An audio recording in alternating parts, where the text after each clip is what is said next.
Breaking చూస్తున్నాం. తెలంగాణ రాజకీయాల్లో CM Revanth Reddy లక్ష్యంగా కేటీఆర్ సీఎం రేవంత్ బినామీ స్కామ్ అంటూ చేసిన వ్యాఖ్యలు సంచలనం సృష్టిస్తున్నాయి. ముఖ్యమంత్రి తన బినామీ కంపెనీకు నిబంధనలకు విరుద్ధంగా 6,000 కోట్ల కాంట్రాక్టులు కట్టబెట్టారని కేటీఆర్ సంచలన ఆరోపణలు చేశారు.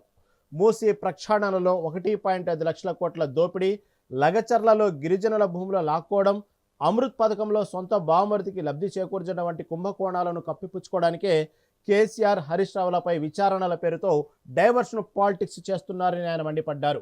బినామీ కంపెనీ కనీసం తన సిబ్బందికి జీతాలు కూడా ఇచ్చుకోలేని స్థితిలో ఉంది, దివాళా తీసిందని, అలాంటి సంస్థకు 1,000 కోట్ల టెండర్లు ఎలా దక్కాయని కేటీఆర్ ప్రశ్నించారు. ఈ వ్యవహారంలో న్యాయ వ్యవస్థపై కూడా ఒత్తిడి తెచ్చారని, ఎన్సీఎల్ఏటి జడ్జిని ప్రభావితం చేసేందుకు ప్రయత్నించడం వల్లే ఆయన విచారణ నుండి తప్పుకున్నారని గుర్తు చేశారు.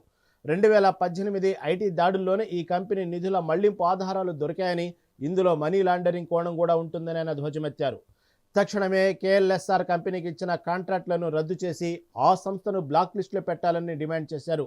సుప్రీంకోర్టు ఆదేశాల మేరకు సిబిఐ, ఈడీ లేదా ఎస్ఎఫ్ఐఓ ద్వారా సమగ్ర విచారణ జరిపించాలని, ఈ దోపిడీ వెనుక ఉన్న అసలు సూత్రధారులను బయటకు తీసుకురావాలని కేటీఆర్ కేంద్రాన్ని కోరారు. దీని గురించి మరింత సమాచారం డెస్క్ నుండి మా చిన్నబాబు అందిస్తారు.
తెలంగాణ రాజకీయాల్లో సీఎం రేవంత్ రెడ్డి లక్ష్యంగా కేటీఆర్ సీఎం రేవంత్ బినామీ స్కామ్ అంటూ చేసిన వ్యాఖ్యలు సంచలనం సృష్టిస్తున్నాయి.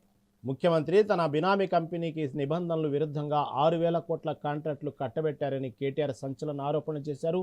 దీని గురించి మరింత సమాచారం డెస్క్ నుంచి మా ప్రతినిధి చిన్నబాబు అందిస్తారు. చిన్నబాబు, ఒక్కసారిగా కేటీఆర్ కొత్త ఆరోపణలు చేయడం చూసాం మనం. సీఎం రేవంత్ రెడ్డి తన యొక్క కంపెనీలకు బినామీ నిబంధనలకు విరుద్ధంగా 6,000 కోట్ల కాంట్రాక్టులు కట్టబెట్టారు. అసలు కనీసం ఆ స్టాఫ్కి కూడా జీతాలు ఇవ్వలేని పరిస్థితికి ఉన్న కంపెనీకి ఇన్ని వేల కోట్లు కట్టబెట్టడం ఏంది, దానికి సంబంధించిన కాంట్రాక్టులు ఆయన ఇవ్వటం ఏందంటూ ఆరోపణలు చేశారు. అంతేకాకుండా ఈ మూసీ ప్రక్షాళన కూడా ముందుకు తీసుకొచ్చారు. ఓవరాల్గా సీఎం రేవంత్ రెడ్డి సంబంధించినటువంటి ఇవన్నీ కూడా స్కామ్లు బయటపడకూడదనే ఈ డైవర్షన్ పాలిటిక్స్ చేస్తున్నారంటే చేసిన కామెంట్స్పై తాజా సమాచారం ఏంటి చిన్నబాబు? రహీం, ఏదైతే నిన్న ఒక మీడియా సమావేశం తెలంగాణ భవన్ వేదికగా కేటీఆర్ చేసినటువంటి కామెంట్స్ అయితే ప్రస్తుతం అయితే తెలంగాణ పాలిటిక్స్ లో అయితే సంచలనంగా మారాయని చెప్పాలి. ఎందుకంటే మున్సిపల్ ఎన్నికల కంటే ముందు ఇటు దావోస్ టూర్ వెళ్లి రావడము, ఆ తర్వాత మున్సిపల్ ఎన్నికలకు సంబంధించి నిన్ననే సీఎం రేవంత్ రెడ్డి కూడా జిల్లాల్లో పర్యటిస్తున్నాడు. అయితే ఈ దావోస్ టూర్ లో ఒక 2 రోజులు తీవ్రంగా వెళ్ళాడని, ఆ 2 రోజుల్లో ఈ బినామీ ఏదైతే సీఎం రేవంత్ రెడ్డికి సంబంధించినటువంటి ఒక బినామీని చర్చలు జరిపేందుకు ఒక 2 రోజులు దావోస్ లో కూడా కనపడకుండా వెళ్లిపోయాడు సీఎం రేవంత్ రెడ్డి అనేది ఆరోపణలు. ఒక కొత్త స్కామ్ ని మేము బయటికి తీసుకువచ్చాము. ఇది ఏదైతే సీఎం రేవంత్ రెడ్డికి సంబంధించినటువంటి ఒక ఇన్ఫ్రాస్ట్రక్చర్ కు సంబంధించినటువంటి బిల్లకు సంబంధించినటువంటి ఒక బినామీ ఒక కంపెనీకి ఇతను డబ్బులు కట్టబెట్టాడు. అది కూడా నిబంధనలకు విరుద్ధంగా దాదాపు 6,000 కోట్లని నిబంధనలకు విరుద్ధంగా కట్టబెట్టాడు, చెల్లించారు అని చెప్పేసి కూడా ఒక సంచలనమైనటువంటి ఆరోపణ చేసేటువంటి పరిస్థితి చూసాం మనం. సో అయితే ఇదంతా కూడా ఈ దోపిడీ వెనక సూత్రధారులను బయటకు తీసుకురావాలని చెప్పేసి కూడా ఇప్పుడు కేంద్రాన్ని ఆయన కోరినట్టు తెలుస్తుంది. మరోవైపు ఇటు రేవంత్ రెడ్డి మీద ఇప్పటికే అనేకమైనటువంటి కామెంట్స్ చేసినటువంటి కేటీఆర్ అయితే ఇది కేవలం డైవర్షన్ పాలిటిక్స్ కోసం మాత్రమే ఇటువంటి విచారణ అనే పేరుతోని డైవర్షన్ పాలిటిక్స్ చేస్తున్నారు అని చెప్పేసి కూడా కీలకమైనటువంటి ఆరోపణలు చేశారు. మనం చూసాం గతంలో ఫస్ట్ హరీష్ రావుని, ఆ తర్వాత సంతోష్ రావుని, అలాగే కేసీఆర్ ను కూడా, మాజీ సీఎం అయినటువంటి కేసీఆర్ ను కూడా విచారణకు పిలిచారు ఫోన్ ట్యాపింగ్ వ్యవహారం. అయితే ఈ ఫోన్ ట్యాపింగ్ వ్యవహారం మొదటి నుంచి కూడా బీఆర్ఎస్ వర్షన్ ఏంటంటే డైవర్షన్ పాలిటిక్స్ చేస్తున్నారు. ఏదైతే నైని కోల్ బ్లాక్లకు సంబంధించి ఒక స్థానాన్ని మేము బయట పెట్టేసరికి డైవర్షన్ పాలిటిక్స్ చేయడం కోసమే ఈ ఫోన్ ట్యాపింగ్ విచారణలో నోటీసులు ఇస్తున్నారు. ఇది ఫోన్ ట్యాపింగ్ కేసు ఒక ఒట్టతీసి కేసు అని కూడా సంచలనమైనటువంటి వ్యాఖ్యలు చేశారు బీఆర్ఎస్ నేతలు, ఇటు కేటీఆర్ గాని. మరోవైపు ఈ ఫోన్ ట్యాపింగ్ వ్యవహారం తర్వాత వెంటనే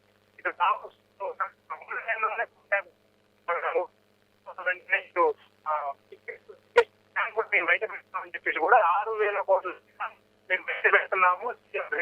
ఆయన బినామీ కంపెనీకి ఇవన్నీ కూడా ఆ నిబంధనలకి రూల్స్ విరుద్ధంగా కూడా చెల్లించారు అని చెప్పేసి కీలకమైనటువంటి ఆరోపణలు చేసినటువంటి పరిస్థితి.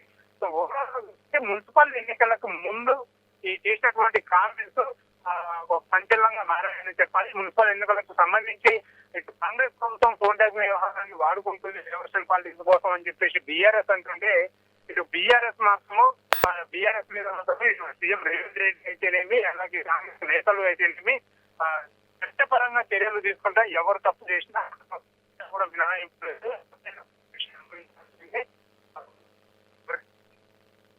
చెప్పి ప్రచారం నిన్న స్టార్ట్ కూడా అయిపోయిన తర్వాత ప్రచారం మున్సిపల్ ఎన్నికలకు ముందు కాంగ్రెస్ నేతలు కీలకమైన ఆరోపణలు చేస్తున్నారు.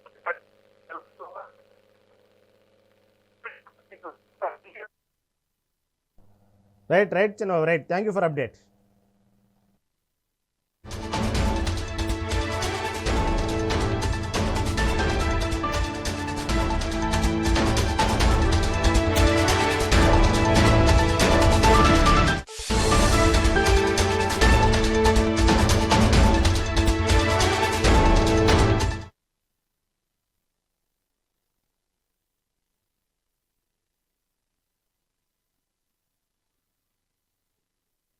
రేవంత్ రెడ్డి గారు ముఖ్యమంత్రి కాగానే వీళ్ళకి రెక్కలు వచ్చినాయి. బినామీ అని చెప్పడానికి ఎందుకు చెప్తున్నా అంటే, రేవంత్ ముఖ్యమంత్రి కాగానే ఇక వాళ్ళ ప్రాజెక్టులు వాళ్ళ కంపెనీ వెబ్సైట్ నుంచి తీసుకున్నాం.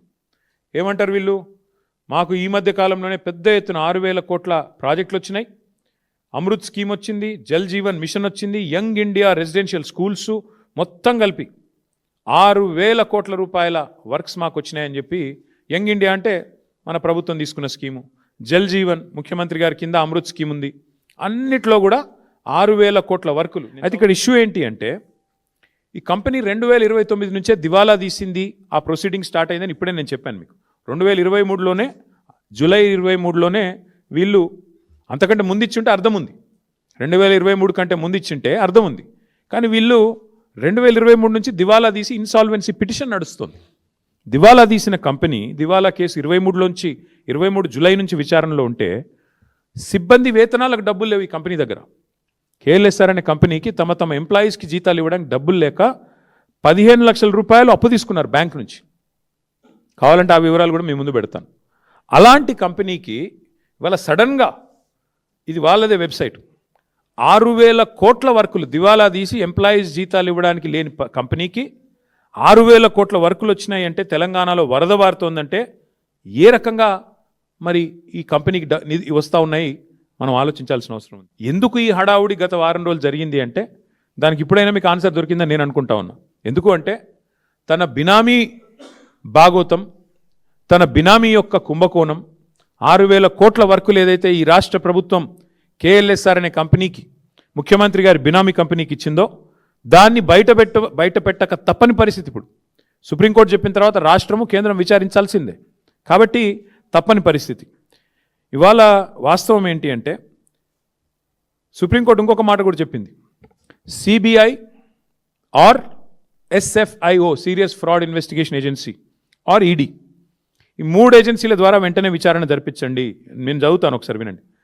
The supreme court on January 23rd sought responses of the Center, Telangana, CBI, ED and SFIO on a plea seeking an independent probe into multi-crore corporate fraud involving alleged collusion of state authorities and a high-ranking member of the judiciary. This is a PTI report, not mine. So point ఏంటంటే ఈ ఫ్రాడును, ఈ బినామీ భాగవతాన్ని దాచడానికే గత వారం 10 రోజులు నానా తంటాలు పడి పాపం మిమ్మల్ని ఇబ్బంది పెట్టి మీరు రోడ్ల మీదకి వచ్చి మా నాయకులు, మా కార్యకర్తలు ఇబ్బంది పడి ఏం జరిగిందయ్యా ఇందులో అంటే, ఇగో అసలు విషయం, ఈ దొంగని, ఆ కుర్చీలో కూర్చున్న దొంగని ఇద్దరు పరస్పరం తమ బినామీ భాగవతం బయటికి రాకుండా ఉండడం కోసమే దావోస్ నుంచి ఆదేశాలు ఇచ్చి మరి ఈ డ్రామా నడిపారు. అందుకే ఇప్పుడు ఈ ప్రజల ముందు ఈ విషయాన్ని పారదర్శకంగా మేము ఉంచుతా ఉన్నాం. మరి మధ్యలో ముఖ్యమంత్రి గారు దావోస్లో మాయమయ్యారని కూడా వార్తలు విన్నాం. మాయమై సడన్గా 4-5 రోజుల తర్వాత ఎక్కడో తేలారు. ఆ 4-5 రోజులు ఎక్కడ పోయారో ఎవరికి తెలియదన్నారు. మరి ఇట్లాంటి రహస్య కార్యకలాపాలు చక్కబెట్టడానికా, మరి తమ బినామీ సంస్థలతో మరి భాగవతాలు చేయడానికా, దేనికి పోయారో వారు చెప్పాలా? ఈ డబ్బులు గతంలో మీరు గుర్తుండాలి, మీకు ఉత్తమ్ కుమార్ రెడ్డి పీసీసీ ప్రెసిడెంట్గా ఉన్నప్పుడు, రేవంత్ రెడ్డి పీసీసీ ప్రెసిడెంట్గా ఉన్నప్పుడు ఇలాంటి చాలా ఆరోపణలు చేశారు. ఆధారాలు లేకుండా నోటికి ఎంత వస్తే అంత మాట్లాడినారు. కానీ ఇవాళ మేము ఆధారాలతో సహా మాట్లాడుతున్నాం. ఆధారాలతో సహా పూర్తి స్థాయి బాధ్యత గల ప్రతిపక్షంగా